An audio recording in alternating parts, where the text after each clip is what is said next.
So here's something that'll blow your mind. There's a country that claims to be the birthplace of wine, not France, not Italy, a place where archaeologists found wine residue in clay jars that are over 8,000 years old. And get this, the same country has an alphabet so unique, so beautiful, that UNESCO declared it a cultural heritage treasure. Oh, and remember that Greek myth about Jason and the Golden Fleece. Yeah, that actually happened in this country too. I'm talking about Georgia, no, not the state, the country, and trust me, the history they never taught you about this place is absolutely wild. Now I know what you're thinking, Georgia, where even is that? And that's exactly the problem. This country has been sitting at the crossroads of Europe and Asia for thousands of years, witnessing empires rise and fall, surviving invasions that would have wiped out lesser civilizations, and yet most of us know absolutely nothing about it. We learned about ancient Rome, the British Empire, the French Revolution, but nobody told us about the kingdom that held off Persian invasions, the queen who led armies into battle, or the country that was literally erased from existence by Stalin, a man who was actually from there.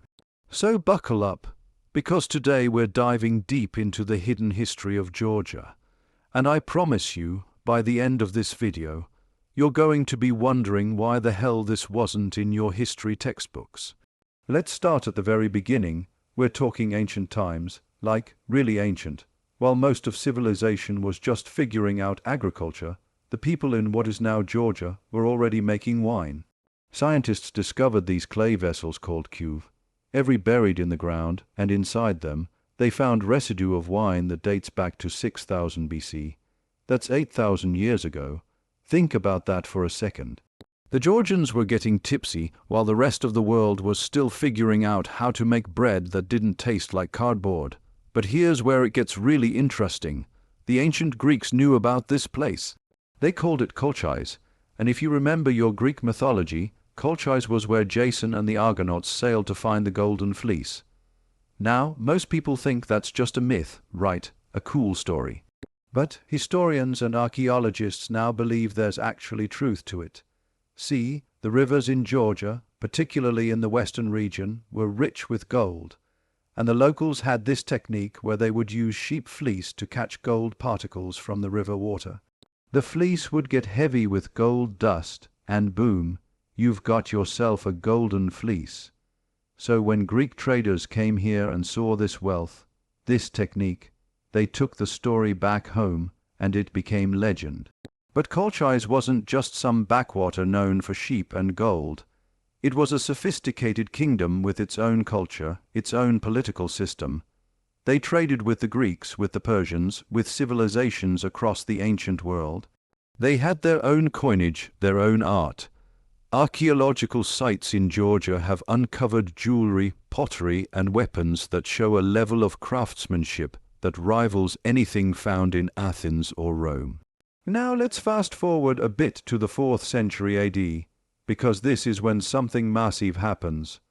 Georgia becomes one of the first nations in the entire world to adopt Christianity as a state religion.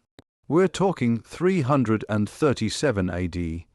That's even before Rome made Christianity official, and the way it happened is pretty incredible. There was this woman named Saint Nino. According to tradition, she was a slave who came to Georgia and started performing miracles, healing people. Word spread, and eventually she caught the attention of King Miriam III. The king's wife got sick, like really sick, and none of the court physicians could help her. Saint Nino prayed over her, and boom, the queen recovered. Then the king himself fell ill, and the same thing happened. After that, the king declared Christianity the state religion. Now, whether you believe in the miracles or not, the fact remains that this tiny kingdom in the Caucasus made a decision that would shape its entire identity for the next 1700 years and counting. And here's the thing about Georgian Christianity. It's not like the Christianity you might know from Western Europe. It's orthodox, but it's also uniquely Georgian. They developed their own traditions, their own church architecture, their own style of religious art and music.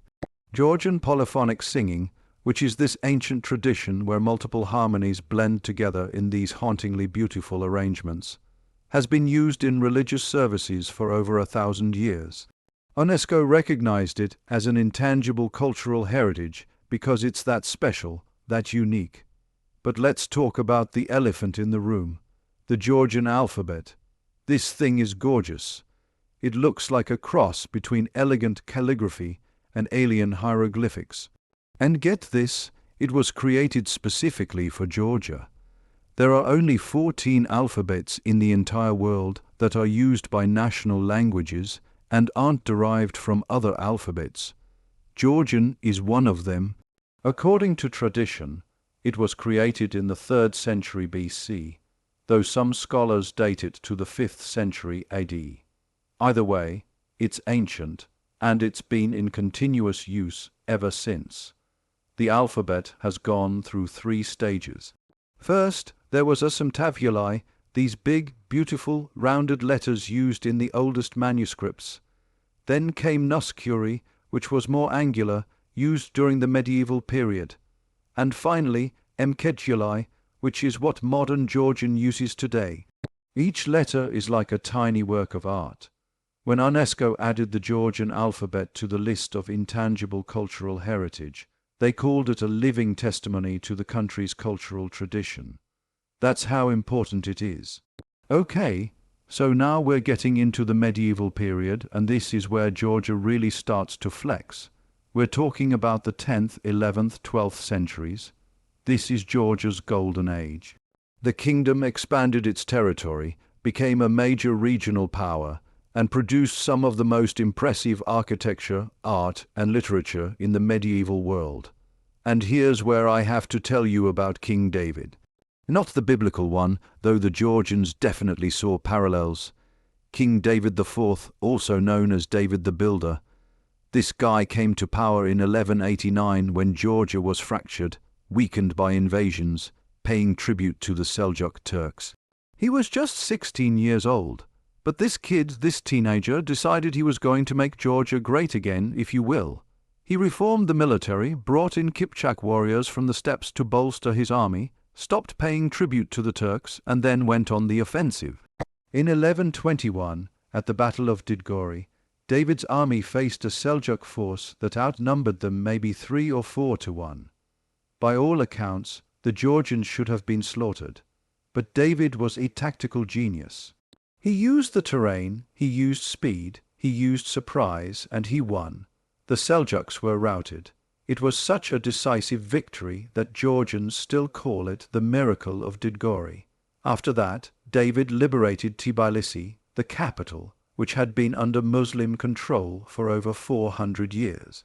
He made it the capital again and turned Georgia into the strongest kingdom in the Caucasus. But the real kicker, David was also a scholar, a patron of arts and education. He established academies, supported poets and philosophers. When he died in 1125, he asked to be buried in the gateway of a monastery so that people would walk over his grave as they entered. It was an act of humility. This warrior king who had conquered enemies and expanded his kingdom wanted to be literally walked on by his people. That's the kind of leader he was. And then we get to Queen Tamar. Oh man, where do I even start with Queen Tamar? She ruled from 1184 to 1213, and she's probably the most celebrated monarch in Georgian history. In fact, Georgians don't even call her queen, they call her king, King Tamar, because in Georgian the title of King Meep was considered more powerful, more authoritative than queen, and Tamar earned that title. She came to power when her father, King George III, was still alive. He had her crowned as ruler to ensure a smooth transition because, guess what, medieval politics were brutal, and a female ruler was controversial. But Tamar proved herself quickly. When her father died, she took full control, and despite some nobles trying to undermine her, she consolidated power and then some. Under her reign, Georgia reached its peak territorial expansion. She led military campaigns, though she didn't personally ride into battle like some kind of fantasy novel character. She was a shrewd politician and strategist.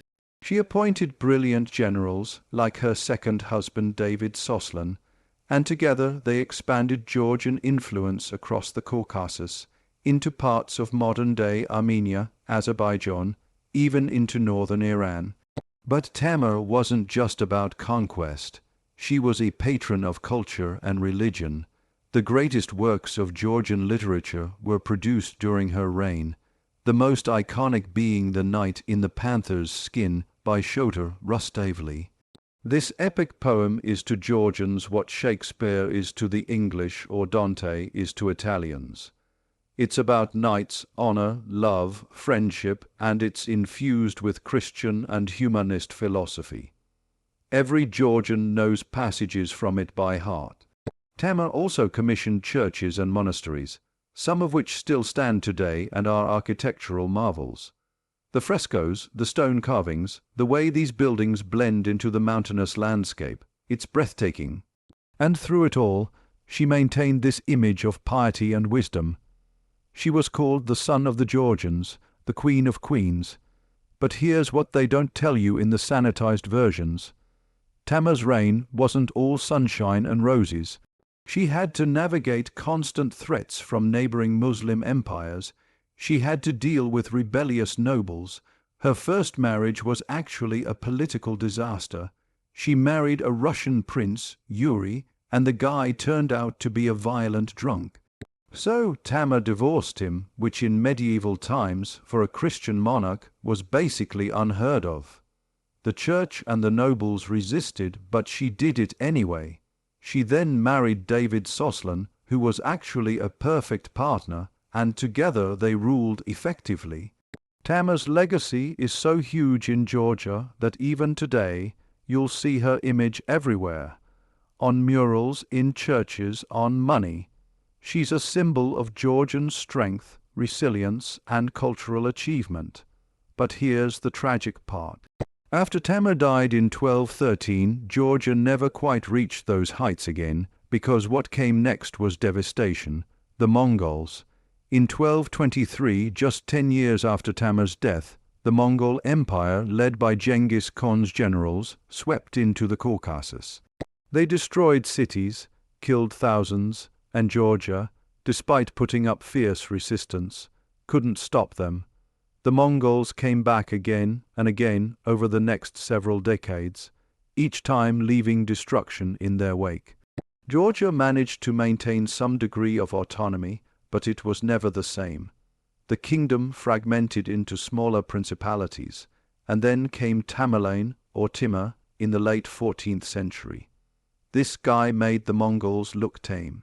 He invaded Georgia 8 times, each invasion brought more destruction. He burned cities, massacred populations, destroyed churches and monasteries. The Georgian historian of that era wrote that the country was turned into a desert. The population plummeted, the economy collapsed, and you know what's crazy? Most people in the West have never heard about this. We learn about the Black Death in Europe, the 100 Years' War, the Renaissance. But this parallel history, where an entire civilization was being systematically destroyed in the Caucasus, just doesn't make it into the textbooks. Georgia did recover, slowly. By the 15th and 16th centuries, the kingdom had split into 3 main kingdoms and some principalities. They were constantly fighting off invasions from the Ottoman Empire from the west and the Persian Safavid Empire from the east. Georgia became this buffer zone, this battleground between 2 massive empires, and the Georgian people paid the price in blood. There were brief moments of resurgence. Kings who managed to unite parts of the country, who fought back successfully. But the pattern was always the same. Unite, fight, expand, then get invaded again, fragment again. It was exhausting. The population that once numbered in the millions was down to maybe a few 100,000 by the 18th century. And then came Russia. Now, this is where the history gets really complicated and really painful. In the late 18th century, Georgia, specifically the eastern kingdom of Kartli, Kakheti, was being threatened once again by Persia. The king, Erekle II, fought bravely, but he knew he couldn't hold off the Persian Empire forever. So he made a deal. In 1783, he signed the Treaty of Georgievsk with Russia. which promised Russian military protection in exchange for recognizing Russian suzerainty. Basically, Georgia would keep its autonomy, but Russia would protect it. Except Russia didn't keep its promise. When Persia invaded in 1795 and laid waste to Tbilisi, Russia didn't send the promised troops. Tens of thousands of Georgians were killed or enslaved. The city was burned to the ground. It was a catastrophe. Erekle died a broken man in 1798, and in 1801 Russia, under Tsar Paul I, simply annexed Georgia. No more kingdom. No more independence. Georgia became part of the Russian Empire. Now, some historians argue that Russian annexation actually saved Georgia from being conquered and potentially erased by the Ottoman or Persian empires. And there's truth to that. Russia did protect Georgia's borders, but at what cost? The Georgian aristocracy was absorbed into the Russian nobility. The Georgian Orthodox Church lost its independence and was placed under the Russian Orthodox Church. The Georgian language and culture were suppressed, schools taught in Russian, uprisings were crushed brutally. For over a century, Georgia existed as a province of the Russian Empire, and during that time, something interesting happened. Tbilisi, the capital, became this cosmopolitan city, a melting pot of cultures. You had Armenians, Azeris, Russians, Jews, all living together. It was a major center of trade and culture in the Caucasus. Georgian intellectuals, artists, and writers experienced a cultural renaissance. They wrote about Georgian identity, about the pain of lost independence, about hope for the future. And then came 1917, the Russian Revolution. When the Bolsheviks took power in Russia, the entire empire started falling apart, and Georgia saw its chance. On May 26, 1918, Georgia declared independence. After over a century, it was a sovereign nation again. The Democratic Republic of Georgia was established, and get this, it was one of the most progressive governments of its time. It had universal suffrage, meaning women could vote. In 1918, that was before most Western countries gave women the vote. It had strong labor protections, land reforms, a multi-party system. It was a genuine democracy, but it only lasted 3 years. In February 1921, the Soviet Red Army invaded. The Georgian army tried to resist, but they were outnumbered and outgunned. By March, the Democratic Republic of Georgia was no more. Georgia became the Georgian Soviet Socialist Republic, part of the USSR. And here's the bitter irony. The man overseeing Soviet policies at the time, the man who would soon become the dictator of the entire Soviet Union, was Georgian, Joseph Stalin, born Iosip Jugashvili in the Georgian town of Gori. Stalin's relationship with Georgia is complicated and dark. On one hand, he was Georgian. He spoke Georgian as his first language, but he was also a Marxist who believed in internationalism, who believed that nationalism was a bourgeois concept that needed to be crushed. So when he came to power, he didn't show favoritism to Georgia. In fact, in some ways, he was harsher on it. During the 1930s, Stalin's Great Purge swept through the Soviet Union. Hundreds of thousands, possibly millions, were executed or sent to Gulag. In Georgia, intellectuals, clergy, former members of the Democratic Republic government, anyone who could be seen as a nationalist or a threat, was targeted. Churches were destroyed or converted into warehouses and workshops. The Georgian language, while not banned, was sidelined in favor of Russian. Georgian culture was allowed to exist, but only in a form that fit the Soviet narrative, and here's something they definitely didn't teach you in school. In 1956, 3 years after Stalin's death, there was a major anti-Soviet uprising in Georgia. Stalin had been denounced by Khrushchev, the new Soviet leader, in his secret speech, where he revealed some of Stalin's crimes. Georgians, many of whom still saw Stalin as a source of national pride despite everything, were outraged at his denunciation. But it wasn't just about Stalin. It was about years of suppression, of Russification, of being told their culture was backward. Thousands took to the streets in Tbilisi. The Soviet authorities panicked and called in the military. Tanks rolled into the city. Soldiers opened fire on unarmed protesters. Estimates vary, but hundreds were killed, possibly thousands injured. The Soviet government covered it up. It wasn't talked about openly until decades later. During the Soviet period, Georgia did develop in some ways. Infrastructure improved. Industrialization brought jobs. Education became widespread. Tbilisi became a major cultural center of the USSR. Georgian film especially gained international recognition. Directors like Sergei Parajanov and Tengiz Abuladze created films that were artistic masterpieces, often with subtle critiques of Soviet society embedded in them. But underneath the surface, resentment was brewing. Georgians never forgot that they had been independent. They never forgot their language, their traditions, their identity. And when the Soviet Union started to crack in the late 1980s, Georgia was one of the first to push for independence. In April 1989, there was another massacre. Peaceful protesters gathered in front of government buildings in Tbilisi, demanding independence. Soviet troops, reportedly under orders from Moscow, attacked with sharpened spades and toxic gas. 21 people, mostly young women, were killed. It became known as the Tbilisi Massacre or April 9th tragedy, and it galvanized the Georgian independence movement. By 1991, when the Soviet Union finally collapsed, Georgia declared independence again. This time it seemed like it would stick, but the transition was anything but smooth.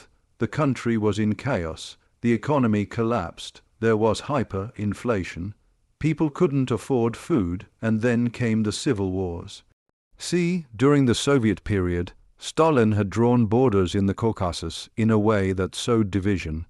He created autonomous regions within Georgia for ethnic minorities, South Ossetia and Abkhazia.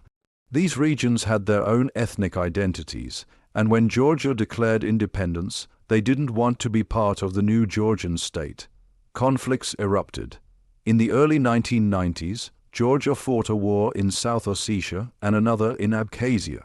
Both were brutal. Thousands died. Hundreds of thousands were displaced. And here's the part that's important. Russia, now the Russian Federation, supported the separatists. They provided weapons, troops, everything. Because a weak, divided Georgia was in Russia's interest. A strong, independent Georgia that might look westward, that might join NATO or the EU, was a threat to Russian influence in the Caucasus. The Georgian government at the time was led by Zviad Gamsakhurdia, Georgia's first democratically elected president after independence. But he was controversial, seen as a nationalist, and his leadership was chaotic. In 1992, there was a coup. He was ousted, and Eduard Shevardnadze, the former Soviet foreign minister, took over. Shevardnadze had international credibility. He'd worked with Reagan and Gorbachev to end the Cold War. But in Georgia, his government became synonymous with corruption. The 1990s were dark years for Georgia. The country was poor, unstable, and run by oligarchs and criminals in many regions. Power outages were constant. The government couldn't pay salaries. It was a failed state in all but name, and yet the Georgian people endured. They didn't give up. And then came the Rose Revolution in 2003. This was incredible. Shevardnadze's government had been in power for years, and parliamentary elections were held in November 2003. International observers reported widespread fraud. The opposition, led by a young, charismatic lawyer named Mikhail Saakashvili, called for protests. Thousands of Georgians took to the streets. They marched on the parliament building, and here's the iconic moment. They carried roses, not weapons, roses. When they entered the parliament building during a session, Saakashvili walked in holding a rose and Shevardnadze fled. The government fell without a shot being fired. It was a peaceful revolution, and it inspired similar movements across the former Soviet space. Saakashvili became president in 2004. and he was determined to reform Georgia, to fight corruption, to make it a modern, Western-oriented democracy. And in many ways he succeeded. He cracked down on corruption so hard that cops who used to take bribes were now actually arresting criminals.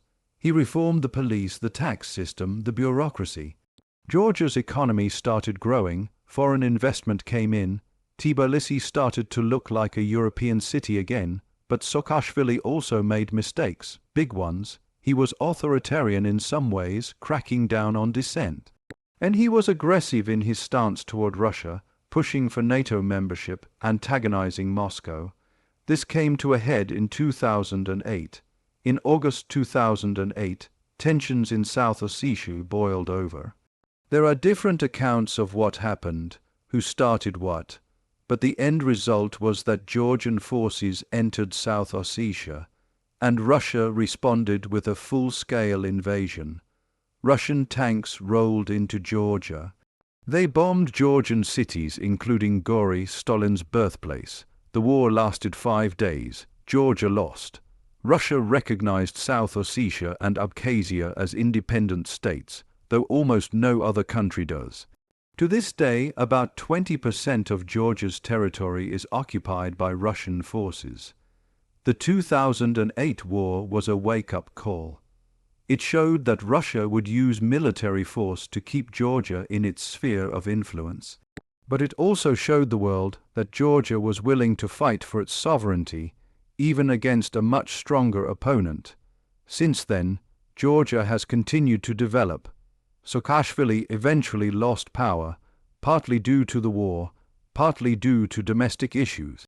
The government has changed hands through democratic elections multiple times since then, which is actually a sign of a functioning democracy, even if imperfect. Georgia has pursued closer ties with the European Union and NATO. It's modernized its military, its economy, its infrastructure. Today, if you visit Georgia, you'll find a country that's vibrant, beautiful, and complex. Tbilisi is a mix of old and new. Ancient churches sit next to modern glass buildings. The wine culture is alive and well. You can visit family-run wineries where they still make wine in those ancient cuves, every buried in the ground. The food is incredible, a unique cuisine that blends flavors from Asia and Europe. Kinkoli, kochapuri, these are dishes you can't find anywhere else. But Georgia still faces challenges. The Russian occupation is a constant presence. The conflict isn't resolved. There are still displaced people who can't return to their homes in Abkhazia and South Ossetia. The political situation is polarized. There are tensions between those who want to move closer to the West and those who think Georgia should maintain relations with Russia. The economy, while improved, still struggles with poverty and unemployment in rural areas. And yet, through all of this, Georgian culture has survived. That's the remarkable thing. Despite centuries of invasions, occupations, attempted erasures, the Georgian language is still spoken. The Georgian alphabet is still used. Georgian wine is still made. Georgian songs are still sung. The Georgian identity is as strong as ever. So why didn't they teach you this in school? Part of it is geography. Georgia is small, far away from Western centers of power. Part of it is that Western history education tends to focus on Western Europe and maybe Russia. But the Caucasus is this in-between space that gets ignored. Part of it is that Georgia's story doesn't fit neatly into the narratives we're taught. It's not a story of a great empire like Rome or Britain. It's not a story of a revolution like France or America. It's a story of survival, of a small nation that refused to disappear despite the odds. But I think there's another reason too. Georgia's story is uncomfortable. It forces us to confront the violence of empire, the cost of geopolitics, the way small nations get crushed between larger powers. It's easier to teach about the glory of empires than about the people those empires destroyed or occupied. It's easier to talk about the Cold War as a battle between two superpowers than to acknowledge the dozens of nations caught in between, fighting for their right to exist. Georgia's history is a reminder that there are thousands of stories like this around the world. Stories of peoples and nations who have fought, survived, preserved their cultures against overwhelming odds. Stories that don't make it into textbooks but are no less important, no less worthy of being told. And here's what gets me. When you learn about Georgia, when you really dig into its history, you realize how resilient human beings can be. How a culture can survive invasions, occupations, genocides, and still come out the other side with its identity intact.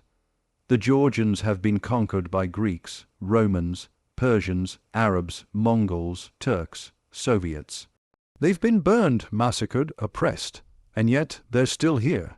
Still speaking Georgian, still writing in their unique alphabet, still making wine the way their ancestors did 8,000 years ago. There's something deeply inspiring about that. In a world where we often feel like our cultures are being homogenized, where globalization threatens to erase local identities, Georgia stands as proof that culture can endure. That language, tradition, and identity are stronger than armies, stronger than empires. So the next time you see a map of the world, take a moment to look at the Caucasus. Find that small country nestled between the Black Sea and the Caspian Sea, between Russia and Turkey. Remember that this place, this tiny nation, has a history that spans millennia, that it's the birthplace of wine, the home of an ancient alphabet, the setting of Greek myths, the realm of warrior kings and powerful queens. Remember that it survived some of the darkest chapters of human history and came out stronger. And maybe, just maybe, ask yourself what other stories are out there.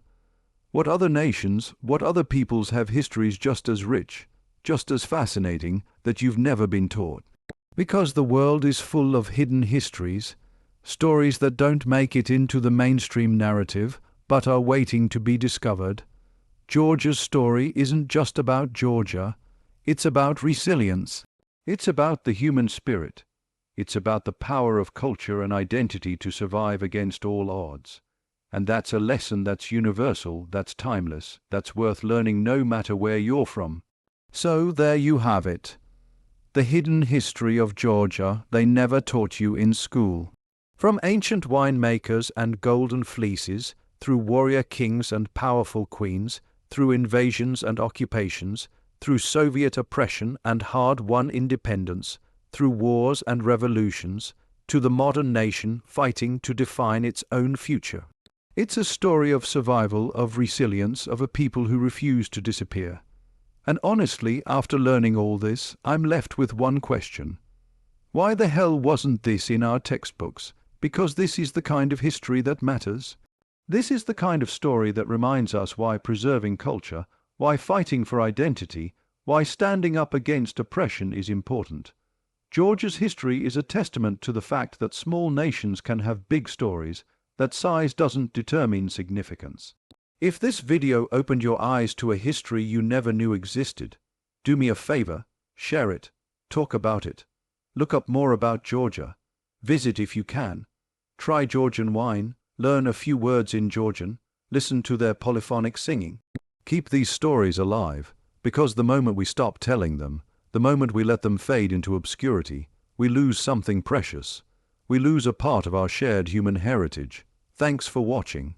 If you enjoyed this deep dive into hidden history, make sure to like, subscribe, and hit that notification bell, because we've got so many more stories like this to tell.